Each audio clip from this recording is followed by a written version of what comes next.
ठंड में छत पर खुली रसोई वाला गांव। सर्दियों की सुबह ठंडी ठंडी हवा चल रही थी। काजल कपकपाती हुई सी चूल्हे में लकड़ियां रखकर जैसे ही माचिस की तिल्ली जलाती है तो तिल्ली तुरंत बुझ जाती है। पता नहीं किसने सलाह दे दी थी पूरे गांव वालों को कि वो घर की बहू की रसोई खुले में छत पर बना दे। इतनी ठंड में छत पर खाना बनाने में हालत खराब हो जाती है, ऊपर से ये आग भी जलने का नाम नहीं ले रही है। काजल एक के बाद एक माचिस की तिल्ली जलाती है, लेकिन आग फिर भी नहीं जलती। लगभग 10 तीलियां जलाने के बाद 11वीं तिल्ली से आखिरकार चूल्हे में आग जल जाती है। अब जल्दी से काम करना शुरू कर देती हूँ, वरना नीचे से सासू माँ आवाज देने लगेंगी। काजल इतना बोलती है कि तभी उसके कानों में उसकी सास की करारी सी आवाज आती है। अरे काजल बहू, चाय ले आएगी आज की तारीख में या नहीं? तुझे पहले ही पता है कि कितनी ज्यादा ठंड हो रही है, कम से कम चाय तो टाइम पर पिला दिया कर। वहीं चिढ़ते हुए काजल कहती है, ला रही हूँ माँ जी। इन लोगों को जरा सी भी शांति नहीं होती है, 2 मिनट में बिल्कुल ही हंगामा मचा देते। अरे छत पर ऐसे ठंड में खुले में काम करना आसान बात थोड़ी है। काजल की तरह पूनम भी अपनी छत पर सुबह सुबह चाय नाश्ता तैयार करके नीचे ले जाती है, जहाँ उसकी सास राधा चाय पीते हुए। चाय गरम पीने में मजा आता है, यह क्या पानी जैसी ठंडी चाय ले आई? मैंने तो चाय गरम ही बनाई थी, छत पर ठंडी हवा इतनी ज्यादा लगती है, चाय और नाश्ता नीचे लाते लाते ही ठंडा हो जाता है। तो जा बहू गरम करके लेकर आ, इतनी ठंड में ठंडा चाय नाश्ता दे रही है। राधा ठंड में कांपती पैर थमकाती हुई वापस से छत पर जाती है और चाय नाश्ता गरम करने लगती है। ये लोग खुद तो आराम से रजाई में बैठे रहते हैं, मैं इतनी मेहनत से पहले छत पर खाना बनाऊं, फिर इनके लिए नीचे लेकर आऊं, और फिर ये बार बार ठंडे गरम के चक्कर में ऊपर नीचे घुमाते रहते हैं मुझे। काजल और पूनम की तरह गांव की सभी बहुओं की रसोई खुले में छत पर थी और सभी बहुओं को ठंड में खुले में खाना बनाने में बहुत सारी समस्याओं का सामना करना पड़ता था। ऐसे ही एक दिन पायल की सास संतोष उससे बोलती है, पायल आज सबके लिए दोपहर के खाने में आलू के पराठे बना दो। आलू के पराठे तो बना दूंगी माँ जी, लेकिन क्या बहू बोल, कोई दिक्कत है? लेकिन बार बार ऊपर नीचे आने के चक्कर में आलू के पराठे ठंडे हो जाते हैं। आप लोग एक काम कीजिए ना, मैं गर्मा गर्म आलू के पराठे बनाती हूँ, आप ऊपर बैठकर ही खा लीजिए। तुम पागल हो क्या? इतनी ठंड में छत पर बैठकर कौन आलू के पराठे खाएगा? धूप भी कितनी कम निकली हुई है। अजी मैं भी तो इतनी ठंड में ही बैठकर पराठे बना रही हूँ, तो फिर आप भी ऊपर बैठकर ही खा लीजिए। मुंह चलाने से ज्यादा ना अपने हाथ चला बहू, और जाकर पराठे बना। बेचारी पायल भी छत पर चली जाती है और आलू के पराठे बनाने की तैयारी करती है। थोड़ी देर बाद आलू का पराठा बनाकर नीचे लेकर आती है और जैसे ही विक्की पहला निवाला मुंह में डालता है तो वो उसे वापस मुंह से निकाल कर साइड में फेंक देता है। क्या हो गया विक्की बेटा, तूने मुंह से निवाला बाहर क्यों निकाल दिया? अरे माँ, इसमें कितनी ज्यादा किरकिराहट आ रही है, ऐसा लग रहा है जैसे आलू के पराठे में मिट्टी मिला दी है। अजी खुले में खाना बनेगा तो मिट्टी तो आ ही जाएगी ना, मैं मिट्टी को कैसे हटा दूं? एक काम ढंग से नहीं होता तुझसे बहू, जाकर दूसरा पराठा बना कर ला। विक्की और संतोष दोनों ही पायल को बुरे तरीके से डांट देते हैं। ऐसे ही एक दिन आनंदी अपनी सास कोकिला से बहस कर रही होती है। जब हमारा इतना बड़ा घर बना हुआ है तो क्या आप एक छोटी सी रसोई नहीं बना सकती थी घर के अंदर? इतना बड़ा घर बनाने के बाद रसोई बनाने की जगह ही नहीं बची, तभी तो तुझे ऊपर खुले में रसोई बनाकर दे रखी है। लेकिन मुझसे नहीं बनता इतनी ठंड में ऊपर खाना। अरे सारा दिन ऊपर नीचे भाग भाग कर मेरे पैरों की नसें भूल गई हैं। क्यों, जब मैं शादी करके आई थी तो मैं भी तो खाना खुले में बनाती थी, तुझे क्या दिक्कत है खुले में खाना बनाने में? बस आजकल की बहुओं के तो ड्रामे ही खत्म नहीं होते। तो ससुराल वालों के भी कौन से खत्म हो जाते हैं? बहू चाहे कितना भी कुछ कर ले, लेकिन बहू का कोई नाम नहीं होता। आनंदी गुस्से में पैर धमकाती वहां से चली जाती है और गांव के घर की हर एक बहू की यही कहानी थी। हर किसी को छत पर बनी खुली रसोई में 100 तरीके की परेशानियों को हर दिन झेलना पड़ रहा था। ऐसे ही एक दिन ठंड बहुत ज्यादा होती है और सीमा से रेखा कहती है, सीमा बहू तेरी नंद आने वाली है, जाकर उनके लिए बढ़िया सा गाजर का हलवा बना दे। तो माँ जी मैं नीचे चूल्हा जला लूं क्या, आंगन में जहाँ हम अपनी गाड़ी खड़ी करते हैं? पागल हो गई है क्या बहू? नीचे चूल्हा जलाएगी तो पूरा घर धुएं से भर जाएगा। अभी थोड़े समय पहले ही तो रंग पेंट करवाया, काला हो जाएगा सब।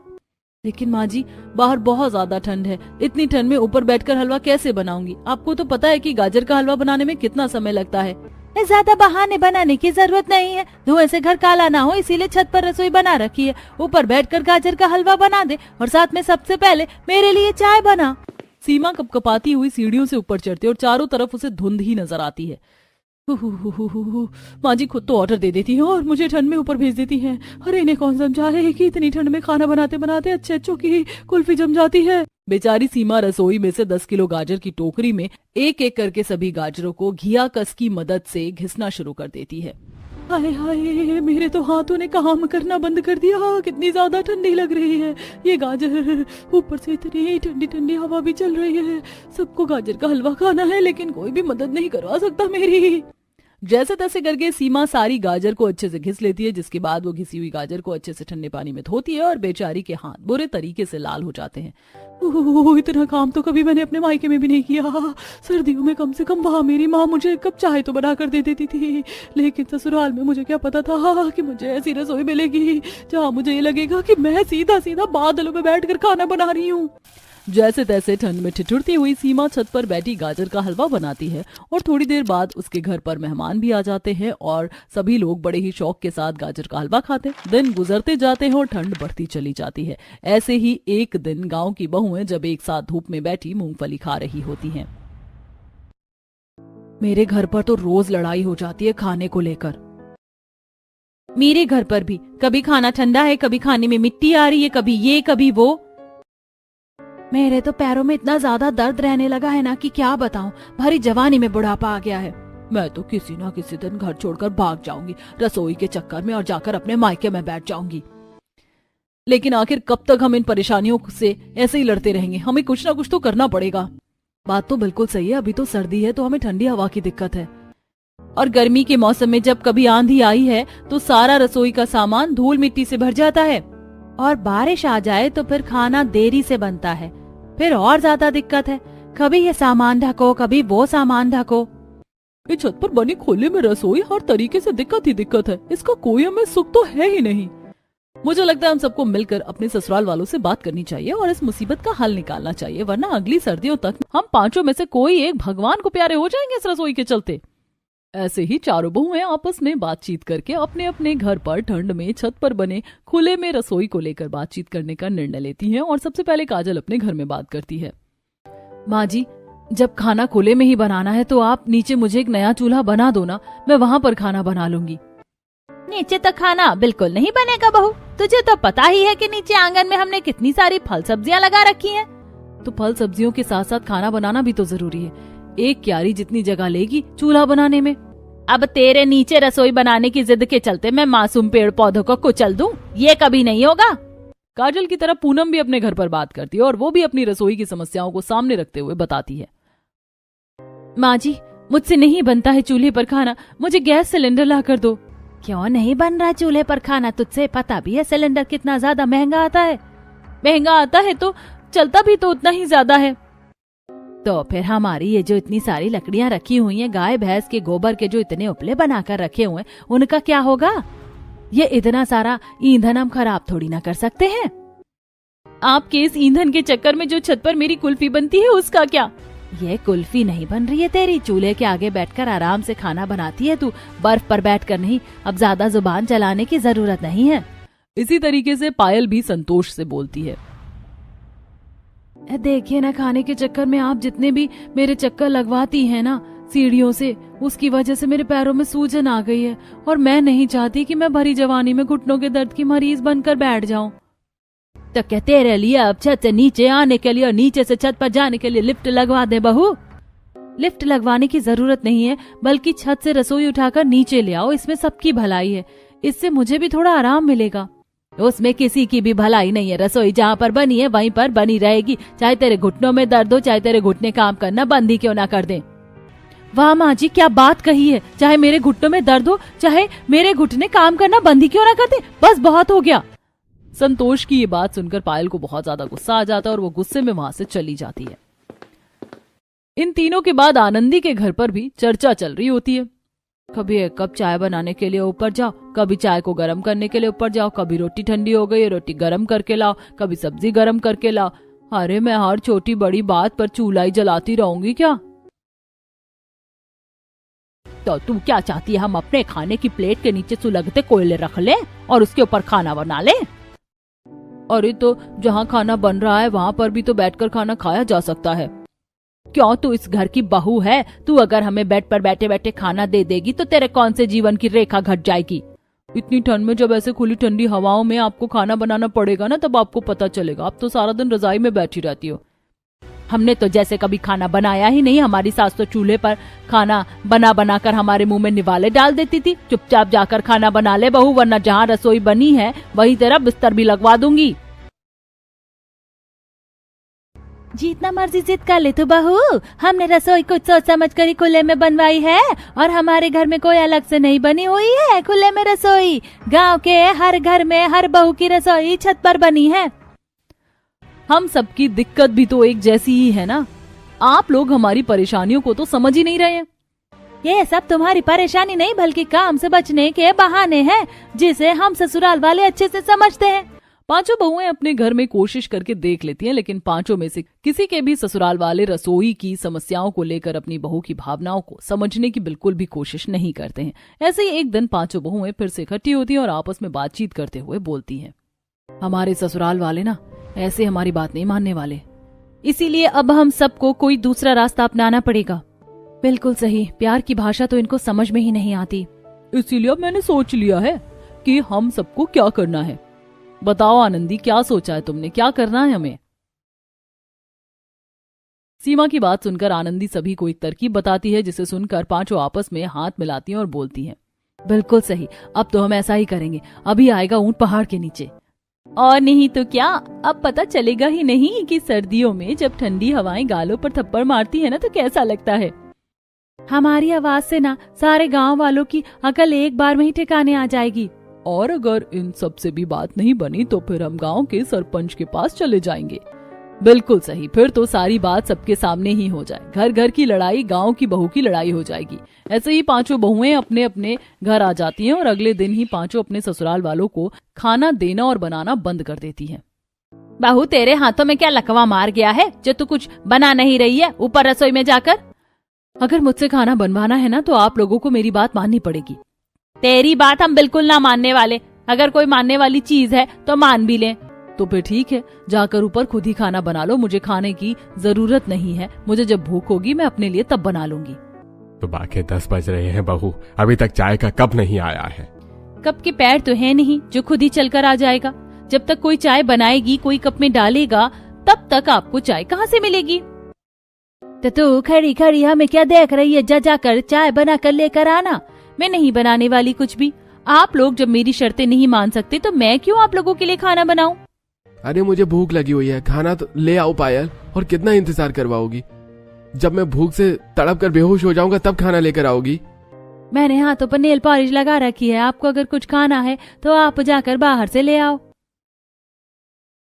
हमारे माथे पर क्या पागल लिखा हुआ है जो घर में बहू के होते हुए भी हम बाहर से खाना लेकर आए? तो मेरे माथे पर भी पागल नहीं लिखा हुआ है जो आप मेरी एक ना सुने और मैं आपकी सारी सुनती रहूं। तुम्हारे कहने का क्या मतलब है? सीधा सीधा बोलोगी, क्या ड्रामा लगा रखा है? सीधी साफ बात तो मैं पहले ही बोल चुकी हूँ, लेकिन आप लोगों को मेरी बात समझ ही नहीं आती तो मैं क्या करूं? इसीलिए मैं भी अब वही करूंगी जो मेरा दिल करेगा। आज से मेरी खाना बनाने की छुट्टी हो गई है। क्यों, तेरे मायके वालों ने सर्दियों में घर काम करने के लिए कोई नौकरानी भेज रहे हैं क्या? सारी चीज मेरे मायके वाले ही क्यों करे? मेरे ससुराल वाले भी तो कुछ कर सकते हैं ना। वो ले आए एक नौकरानी। जब घर में बहू और सास है तो नौकरानी का क्या काम? बिल्कुल सही। तो अब फिर इस घर की सास ऊपर जाए और ठंड में डिस्को करती हुई खाना बनाए, और हाँ मेरे लिए भी बनाए, मुझे भी खिलाए पिलाए। बहू, तेरी जुबान आजकल कैची की तरह कुछ ज्यादा ही चलने लगी है। गांव की 4 बहू के साथ रह रहकर तेरा दिमाग घूम गया है। दिमाग तो मेरा पहले घूम गया था जो मैंने पहले आवाज नहीं उठाई। ज्यादा बोलेगी ना तो तुझे तेरे मायके भेज दूंगी। अरे आप क्या भेजेंगी, मैं खुद चली जाऊंगी। फिर देती रहना पूरे गांव वालों का जवाब कि बहू क्यों चली गई मायके।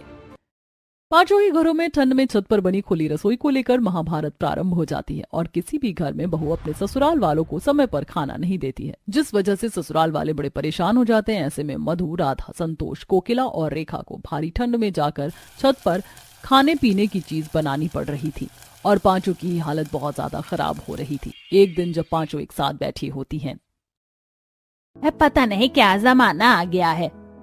बिल्कुल सही, बहुएं तो आजकल हमारे हाथों में रही ही नहीं है, अपनी मनमर्जी कर रही हैं आजकल।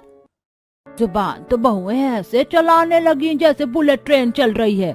कल मैं अपनी बहू को 2 रोटी बनाने के लिए कह दी, अरे 200 बातें सुनाकर चली गई। मेरी बहू का भी यही हाल है, समझ नहीं आ रहा कि 5 के कान किसने भर दिए हैं। लेकिन हम अपनी बहुओं की मनमानी नहीं सहेंगी, और नहीं तो क्या, हम घर के बड़े हैं, हम उनके आगे घुटने कैसे टेकेंगे। पहले भी खाना बनाते थे, अब भी खाना बना लेंगे। अब वही तो, बहू को क्या लगता है कि अगर वो खाना नहीं बनाएगी तो क्या हम भूखे रह जाएंगे। लेकिन बहू को लाइन पर भी तो लाना है, इतनी ठंड में काम कर करके मेरे तो हाथ पैर जाम हो गए और कमर में भी दर्द रहता है। बात तो संतोष की बिल्कुल सही है, मेरे तो गले होठ सब फट गए हैं ठंडी हवा से। जहाँ एक तरफ 5 बैठकर अपनी बहू की बुराई कर रही होती है, वहीं दूसरी तरफ 5 बहुएं बैठकर अपनी सास की बुराइयां कर रही होती हैं। रस्सी जल गई पर बल नहीं गया। मेरी सास के खाना बनाते बनाते जुकाम से हालत खराब हो गई, पर मजाल है जो मेरी बात मान ले। मेरी सास तो रोज शाम को सिर बांध कर बैठ जाती है कि मेरे सर में दर्द है, मेरी कमर में दर्द है, लेकिन बहू का दर्द वो तो दर्द ही नहीं था। मुझे लगता है कि अब हमें सरपंच जी के पास ही जाना पड़ेगा। अब तो इन सारी बातों का हल सरपंच जी ही निकालेंगे। हमने अपनी जगह पर कोशिश करके देख ली, और मैं तो कहती हूँ गांव की बाकी की बहुओं से भी बात कर लेते हम सब, और फिर हम अपनी पूरी टीम बनाकर चलेंगे सरपंच जी के पास। फिर देखते हैं सरपंच जी कैसे हमारी बात नहीं सुनते। ऐसे ही 5 बहुएं गांव के बचे हुए बाकी के घर में भी जाती हैं और वहां जाकर अपनी समस्याएं सुनने के साथ साथ उनकी समस्याओं के बारे में भी पूछती हैं। और एक के बाद एक सभी घर की बहुएं 5 बहुओं की टीम में शामिल हो जाती हैं और काजल सभी को बरगद के पेड़ के नीचे इकट्ठा करके बोलती है, तो ठीक है मेरी बहनों, अब हम अपने हक के लिए आवाज उठाएंगे और ठंड में बहू की छत पर बनी खुली रसोई वाला ये किस्सा हम सुलझा कर रहेंगे और अपनी मांगों को पूरा करवा कर रहेंगे। बोलो, क्या आप सब लोग मेरे साथ हो? हम सब साथ हैं। बहू की एकता देखकर अब 5 सास भी गांव भर की सारी बची हुई सास को इकट्ठा कर लेती हैं और वो भी एक टीम बनाकर सरपंच के पास पहुंच जाती हैं, जहां पर बहू वाली पार्टी अपना पक्ष रखती है और सास वाली पार्टी अपना पक्ष रखती है। सरपंच जी, हमें हमारे हक में फैसला चाहिए। आखिर हम कब तक ऐसे सर्दी की मार झेलती रहेंगी? बिल्कुल सही, ये गांव की किसी एक बहू का नहीं बल्कि हर बहू का मसला है। हमारी मांगों को पूरा किया जाए, हम एक घर में गैस सिलेंडर लाकर दिया जाए और हमारी रसोई घर के आंगन में नीचे बनाई जाए। ईंधन और उपलोग के नाम पर हमें पागल बनाकर हमसे बंधुआ मजदूरी ना कराई जाए। हमारी सभी बहनों को इंसाफ दिया जाए। सभी बोलो एक साथ, इंसाफ दिया जाए। बहू वाली पार्टी के पक्ष की ये बातें सुनकर सास वाली पार्टी के पक्ष की महिलाएं भड़क जाती हैं और बोलती हैं, ये कभी नहीं होगा, हम घर के बड़े हैं, घर में वही चलेगा जो हम बोलते हैं। जी सरपंच जी, ये तो सदियों से रीत चली आ रही है, गांव के लोगों को चूल्हे का खाना ही पसंद होता है, ये गैस सिलेंडर हमारे गांव में नहीं चलते हैं। गैस पर पका हुआ खाना पेट के लिए अच्छा नहीं होता, शायद ये बात हमारी बहुओं को नहीं पता है। आज से नहीं बल्कि पीढ़ियों से लोग चूल्हे पर बना हुआ खाना खाते आ रहे हैं, और खुले में खाना बनाना तो सबसे अच्छी बात है। खुले में खाना बनाने से किसी तरीके की घुटन नहीं होती। अरे 4 कमरे की छोटी सी रसोई में तो दम घुट जाता है। ऐसे ही बाकी की औरतें भी एक के बाद एक अपनी विचारधारा प्रकट करती हैं। सरपंच जी दोनों पक्षों की बात को अच्छे से सुन रहे होते हैं और काफी देर दोनों पक्षों की बातों को सुनने के बाद सरपंच जी सभी को शांत करवाते हुए बोलते हैं, अरे शांत हो जाइए, गांव की सारी बहुएं और उनके सास भी शांत हो जाएं। मैं गांव का सरपंच हूँ, मुझे पता है कि आप लोगों की इस समस्या का निवारण कैसे करना है। ना फैसला बहू के हक में होगा, ना फैसला सास के हक में होगा। फैसला ऐसा होगा जिसमें दोनों पक्षों को फायदा हो और किसी की भी भावनाओं को ठेस न पहुंचे। तो फिर बताइए ना सरपंच जी कि आपका फैसला क्या है? आखिर हम लोगों को क्या करना है? बिल्कुल ऐसा, आखिर क्या किया जाए कि जिससे बहुएं भी खुश हो जाएं और हम भी खुश रहें। आप सभी की समस्या को सुलझाने के लिए हम बीज का निर्णय लेंगे। बीज का निर्णय? जी हाँ, बीज का निर्णय, यानी कि छत के ऊपर जो रसोइयां बनी रहेंगी, लेकिन उन सभी रसोइयों को हर कोई अपनी जेब के हिसाब से चारों तरफ से ढक देगा। आपके कहने का क्या मतलब है सरपंच जी? ढकना कैसे है, कपड़े से? जो लोग सीमेंट की दीवार करवा सकते हैं वो अपनी पक्की सीमेंट की दीवार करवाकर रसोई बनवा दें। जो लोग तिरपाल से ढक सकते हैं वो लोग तिरपाल का इस्तेमाल करके रसोई को पूरे तरीके से ढकें, और जो लोग कच्ची दीवारें बनाना चाहते हैं वो लोग कच्ची दीवारें बना दें, लेकिन हर किसी की रसोई को ढका जाएगा। यह तो बहू के पक्ष की बात हो गई सरपंच जी, इसमें हमारा हक कहाँ गया? बहू का कहना गलत नहीं है, आप खुद ही सोचिए, आखिर वो भी तो इंसान है, गलती आपकी भी है।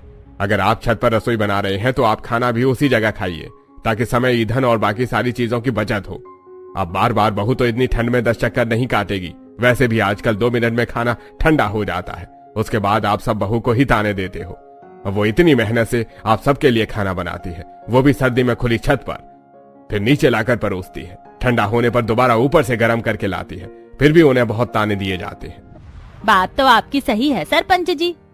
लेकिन बहू, मैं तुमसे भी निराश हूँ। तुमने अपने बहू होने के कर्तव्य का ठीक से पालन नहीं किया। अगर तुम्हारे ससुराल में पहले से ऐसी समस्या थी तो तुम्हें पंचायत में पहले आना चाहिए था। इस तरीके से अपने ससुराल वालों से काम नहीं कराना चाहिए था। सरपंच जी की बात सुनकर सारी बहुएं आपस में बातचीत करने लगती हैं और कहीं ना कहीं बहुओं को और उनके ससुराल वालों को अपनी अपनी गलती का एहसास हो जाता है और दोनों ही पक्षों में धीमी धीमी बातें चलने लगती हैं। मुझे उम्मीद है कि आप लोग मेरी बात समझ गए हैं कि आप लोगों को क्या करना है और क्या नहीं करना है। और अब किसी के घर में ठंड पर छत पर बनी खुली रसोई में को लेकर किसी किस्म का कोई झगड़ा नहीं होगा और किसी भी बहू की किसी भी सास से और किसी भी सास की किसी भी बहू से कोई शिकायत नहीं रहेगी।